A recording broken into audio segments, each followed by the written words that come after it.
አንድ ሰው ከጓደኛው ጋር ሆኖ ቡና እየጠጡ ያወሩትን ሐሳብ ዛሬ እናያለን። እንዲህ ሲል ምን ማለት ፈልጎ ነው ትሉ ይሆናል። ነገር ግን ትልቅ መልእክት ያለበት ሐሳብ ነውና ቪዲዮውን እስከ መጨረሻው በትኩረት ለማየት ሞክሩ። ቪዲዮውን አይታችሁ ሲጨርሱ ከእናንተ ጋር የሚሄደውን ሐሳብ ብቻ ለመውሰድ ጥረት አድርጉላለሁ። ለዚህ ቻናል አዲስ የሆናችሁ ሰብስክራይብ በማድረግ ቤተሰብ ይሁኑ።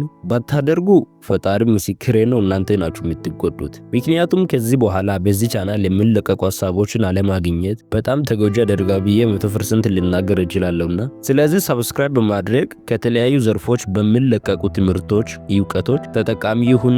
አሁን ቀጥታ ወደ ቪዲዮ እንሂድ።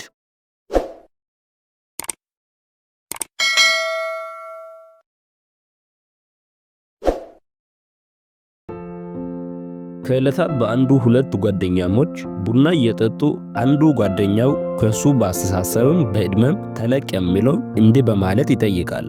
What do you think of the future? ከዛ በሰል የሚለው ጥያቄውን እንዲህ በማለት መመለስ ይጀምራል። እንደ ቀልድ አሁን ቻሌንጆችን እንደ ሶስተኛ ወገን ነው ያያለኸው። በጥቂት ዓመታት ውስጥ ቤቲ ድረስ ይመጣል ነበር ያለኝ። ከ7 እስከ 8 ዓመት በፊት ከመገናኛ ተነስቶ እየተንፏቀቀ ወደ ጉርድ ሾላ መስመር የሚያመራ አካል ጉዳተኛ ነዳይ ስንት ሰዓት ይደርስ ይሆን የሚለው ያሳስበኝ ነበር።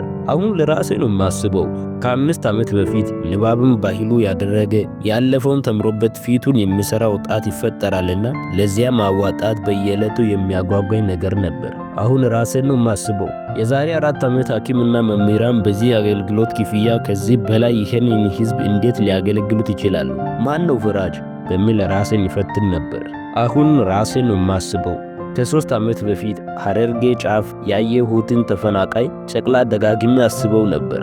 ዛሬ ከትውስታዬ ደብዝዟል። አሁን ራሴን ነው የማስበው። ከ2 ዓመት በፊት የዘመቻ ጥሪን ተከትሎ ከመደበኛ ስራው ላይ ለጦርነት ወጥቶ አይነ ስውር ሆኖ በመመለስ ወደ ስራው እንዳይመለስ ለዘመቻ ያበረታቱት አሰሪዎቹ ላንተ ቦታ የለንም ስላሉት ወጣት በየጊዜው እያሰብኩ ይቆዛዝም ነበር።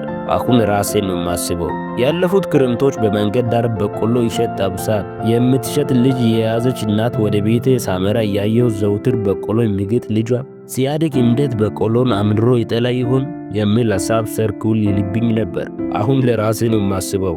ራስ ወዳድ ሆኜ ነው ወይ? እንደዛ አይደለም። አንተም በእነዚህና ከዚህ ባለፉ ነገሮች ውስጥ ሐሳብ ተመላልሶ ይሆናል። የራስ ወዳድ ሆነ አይደለም ብራዘር። ራሳችንን ሳናስብ ነበር ከባቢን ስናጠን የነበረው። ጊዜ ደግሞ ግሩም መምህር ነው። ነገሮችን ከረባብቶ በሰው ያስተዋልናቸውን ሁሉ ከእጃችን አዋለልን እና አሁንስ ነጌቶች ሜጋሎሜኒያ ዲስኦርደር ያስገርማል ወይስ የራሴ ሳይኪክ ዲስኢንተግሬሽን ያሳስብሃል? የጃዋር መሐመድ አለመጸጸት ያንገበግብሃል ወይስ ራስህን ታያለህ?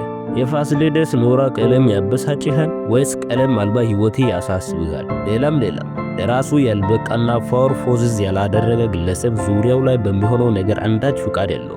የግላቸውን ጣጣና ጦስ ያርቁ የተወጡ በተስፋ አልባ ምድር ሪዚሊየንት ሆነው መትረፍ የቻሉ ግለሰቦች ናቸው ሀገር የሚሰሩ። ደንቆሮ የማይበልጠው ጅል የማያሞኘው አላፊ አግዳሚ ረግጦ የማይሰብሩ ስብዕና ካልገነባ በቀር ተፈጥሮ እንድትሰለቅጥ የሚያስገድድ ማህበራዊ ቼን ውስጥ ነና ትጠፋለህ እና ምንም በማያሸነጋግል ሁኔታ you are in hopeless land። እዚህ ተስፋ አልባ ምድር ውስጥ ላለመጥፋት ምን ማድረግ አለብኝ ነው ዋናው ቁም ነገር። ሐቂቃ ልንገር፣ ፈጣሪም ፍጡርም ማንም አያድንህም። ብቸኛ መዳኛ ራሴ ነህ። በዚህ ሁሉ ውስጥ አሁን ራሴ መስል በማህበራዊ ስርዓት ሰንሰለቱ ከላይ ለመቆየት ጣር። ይህ ነው የሆነ በር እንደከፈተላችሁ ተስፋ አደርጋለሁ። እስከዚህ ድረስ ስላዳመጣችሁን ከልብ አድርጌ አመሰግናለሁ። እናም በመጨረሻ የምለው ነገር ቢኖር ይህ ቪዲዮ ሊያስተላልፍ የፈለገው ዋና ትምህርት ይቺ ምድር ደካሞችን አትፈልግም አታቆይምም። ስለዚህ ከላይ ለመሆን ይህንን ዓለም የዘረጋውን ሲስተም ለመበጠስ ደንቆሮ የማይበልጠው ጅል የማያሞኘው አላፊ አግዳሚው ረግጦ የማይሰብረው ስብዕና መገንባት ነው ያለብን። የዚያኔ እኛ የበኩላችን ስንወጣ ፈጣሪ ደግሞ የዚያኔ ከችልና አስደማሚውን ውጤት ያሳይሃል ወይም ያሳየናል። እንደተጠቀማችሁ ተስፋ አደርጋለሁ። በሌላ አስተማሪ ቪዲዮ እስክንገናኝ ቸር ሰንብቱ።